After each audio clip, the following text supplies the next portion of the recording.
eyes open. When you sneeze, you immediately clench your eyes shut and cover your nose and mouth. Well, what if that's not the case for everybody? Some people when sneezing can keep their eyes wide open. Now most of you are thinking, if you did force open your eyes, would your eyeballs pop out when you sneeze? Well, the answer is no.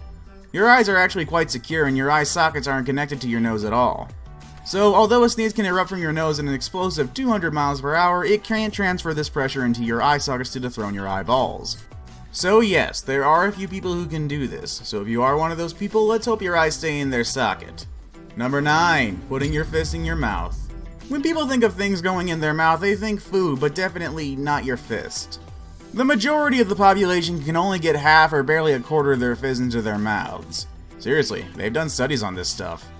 Successfully fitting your entire fist in your mouth usually requires both a large mouth and small hands. Although the steps for putting your fist in your mouth are easy enough. Number 1. Make a fist. 2. Insert into mouth. Most people can't do it. Majority of the people who can do this are women, and the other few men who are able to do it either have small hands or big mouths, or maybe even both. Number 8. Writing a number 6 while moving your foot clockwise. Okay, even I have to admit this one is definitely a weird entry. The first thing most people were taught when learning multitasking is pat your head and rub your stomach at the same time. Making the multitasking of patting your head and rubbing your stomach even harder was to do each part in opposite directions. Nowadays, when people do fun little multitasking actions, they are completely more complex. The multitasking that people are doing today is writing a 6 and moving your leg clockwise at the same time.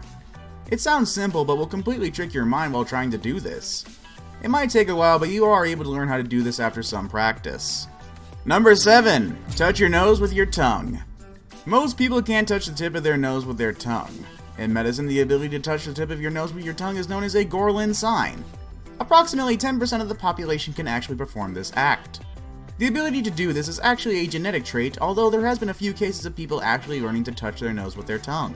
The only reason this small 10% of people can actually do this is due to the extreme lengths of their tongues. Their long tongues give them the ability to reach their nose. Number 6. Touching your chin with your tongue. Another tongue thing. When someone licks their tongue out, they usually do it to tease someone, or maybe it's a game, but some special people can actually touch their chin with their tongue. Just like the previous weird body ability, this ability to touch your chin with your tongue also requires a lengthy tongue. This act became infamous from Gene Simmons from Kiss. At his concerts, the celebrity would stick out his tongue and go completely wild with it, making it a huge trend back in the day. If you have a lengthy tongue, maybe you could touch your chin or your nose with your tongue. Who knows? Okay, I'll go away. Number 5. Tongue tricks. My god, there's a lot of tongue stuff in this. While we're still on the subject of tongues, there are a few tricks that most people can't do. Can you split or roll your tongue, perform a reverse T, flip your tongue 180 degrees, or make shapes like a spaceship or a clover leaf? Between 65 and 81% of people on Earth have this strange and seemingly arbitrary talent. Tongue tricks are debated on being genetic, but arguably others don't think so. Although a really pointless skill to have, it does make for some great party tricks. Number 4. Double jointed. Double jointedness, also known as hypermobility, is when the joints stretch out further than normal. Some hypermobile people can bend their thumb backwards to their wrist, bend their knee joints backwards, put their legs behind their head, and perform other contortionist tricks. Double jointedness is actually more common than you may think. Around 10 to 25% of the population is double jointed. Although many may be double jointed, some people who are double jointed can't do all the bending and twisting of certain body parts that others may be able to do. It can be even something so little as being able to move some fingers farther than regular people. Number 3. Eating a spoonful of cinnamon. Originally known as the Cinnamon Challenge, this next trick sounds simple but can get pretty spicy. It's simply eating a spoonful of cinnamon. Ground cinnamon may be a tasty baking addition, but it's impossible to eat on its own for most people. We don't suggest trying this at home.